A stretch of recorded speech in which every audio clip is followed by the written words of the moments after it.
Yeah, I thought that you might love that one. The old favorite with a wonderful new twist. Spin the bottle game. Oh, yeah.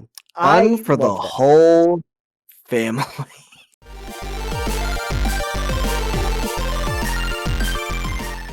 We got one more thing. And the one more thing is going to hurt a little bit, but it's okay. Great. We're going Can't to get hurt more than Power Rangers. Okay. Well, I'm gonna leave some links for you. Great. Now I have to look at things. 2 lists of basically bad or I guess some kind of freaky games that were turned into board games. Basically, all you're going to need to know about all of this is that sometimes people will turn something into a board game without having the, what do you call it? Thought Foresight? process. Oh, Basically, sometimes people will publish a game without thinking it through at all. But I do have a couple lists for you, and they are terrifying. Wanted to go over a few of the examples. A lot of you these gave me are older. a list of Yes. 56 things. I did give you a lot of them are copies, so don't worry. But just Alright, for well, reference, Which one yeah, should I click on? the first one. Hey, I'm only looking at one. Okay, that is fine. Because we're not going to talk about all of these. Good. I will leave the list in descriptions down below if people want to see the full list, because there are some fascinating ones, but I really just wanted to touch on a few. And note, these are not concepts for games. These are games that came out. I just really want you to know, and yes, a lot of them are a little bit older. So the first one that really hit me, oh yes, this one was a little bit odd. Not the worst among them, but there is one, it's number 11 if you're playing along at home, called Big Funeral from Big Funeral. Let me... called from 1964, which is called A Card Game for the Mildly Sane. The mildly sane. Mildly sane, yeah. Which is basically making a family game night around the concept of funerals. And has objects like make your friends look cheap, send them to Slob Hill in an orange crate coffin. So, someone published that. I think this game would do great these days as a meme game. Oh, it sure would. It sure would. Yeah. In fact, a lot of these are probably going to be meme games. The 14 on your list, since we were talking about educational gaming experiences, teaching people things, maybe not like this. There's a game called Smoker's Wild from 1978. I get it, instead of Joker's Wild. There you go. It is, they refer to it themselves as the hilarious anti-smoking game. The idea is that it's a game that will convince you to not smoke. The box art is a dude with 3 cigarettes in his mouth and another like 4 in his hands. So instantly I don't take this seriously. But the idea is to move around the board without smoking. And if you fail to do so, it advances time on your life-o-meter and could end in your death. So, perfect. Yeah. These things are literal games, folks. Don't worry. It gets worse. Number 16. From 1981. A game called Capital Punishment. That's my favorite type of game. Literally, the goal of this game was to get your 4 criminals into either life imprisonment, death row, or the electric chair. That's how you win. That's how you win the game. It was basically, as another list had mentioned it, the pro capital the pro death penalty punishment game.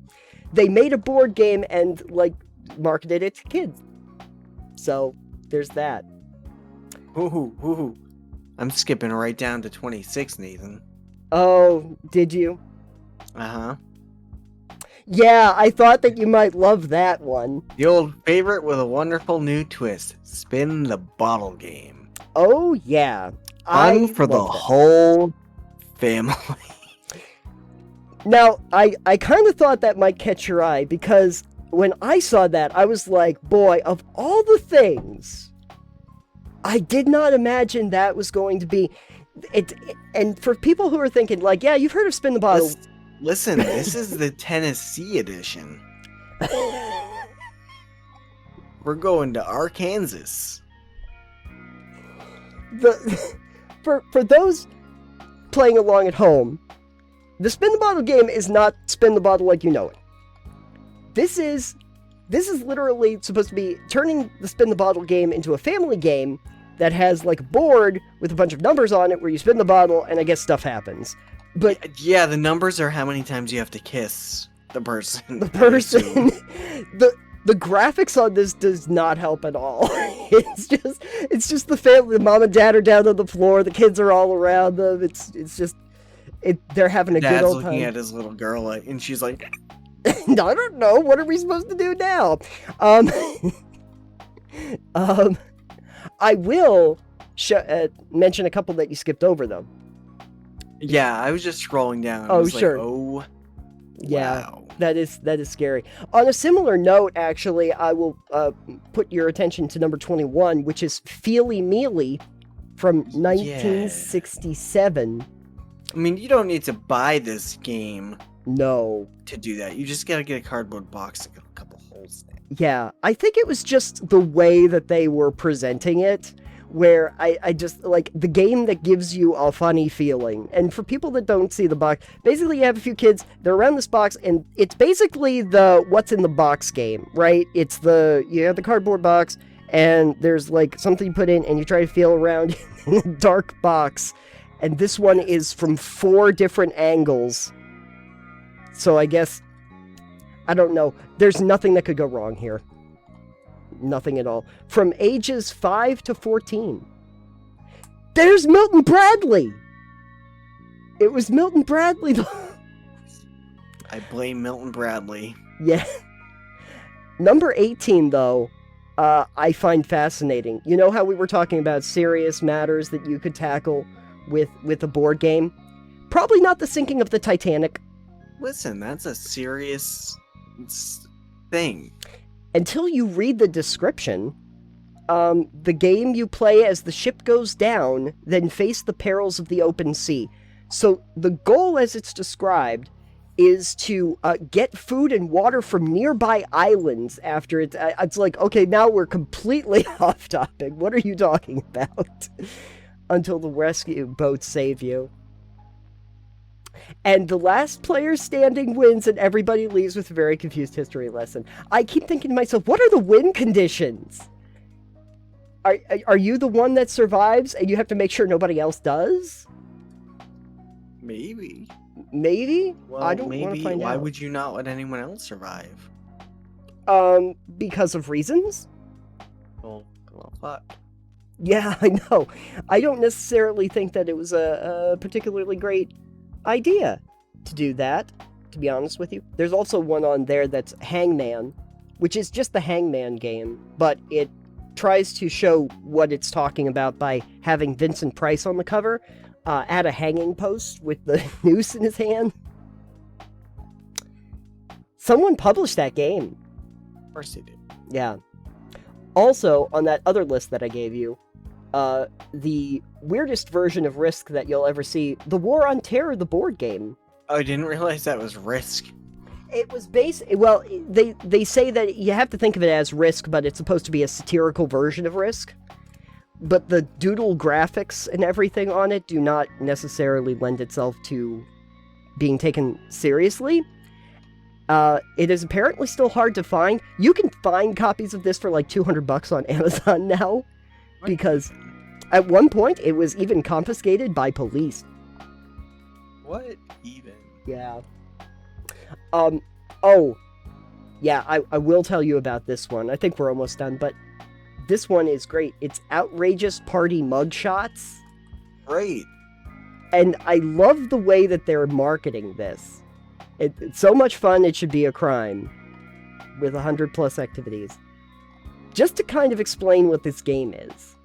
It's a party game, and the cards want you to take pictures of you and your friends in acts of partying, and then post the mugshots that you make with the nameplates and everything to social media. So my question with this one is, yeah, does it come with like a QR code Snapchat filter or something? Oh my god, that would be amazing. They might have thought that through. They probably didn't. When's this game from? Oh, you can buy it at Spencer's, of course. Oh yeah, it's a Spencer's. Yeah, of course. You can buy it right now. Maybe it just comes with the nameplate, and it comes with like a backdrop that's got this thing in the background. Yeah, I doubt that for what they're charging. I think it's like $13. I don't think it's very feature rich. But I mostly like to think of it as the You're Fired simulator, because I feel like you're just asking for trouble putting nameplates in front of partying pictures where you're having a good time, posting on socials. Yeah, I'm sorry, Nathan. Where were you on Thursday when you called in sick? I don't know. Well, I'm just checking your Facebook here, and why do you have a name? Why do you have a mugshot where you're drinking a beer? Well, you know, because I thought it would be fun.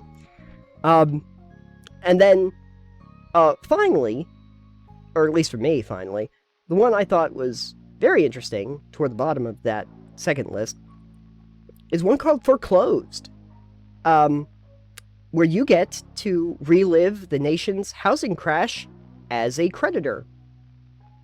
Great. Is this from 2008? I'm sure it's set in 2008. Yeah, it probably is.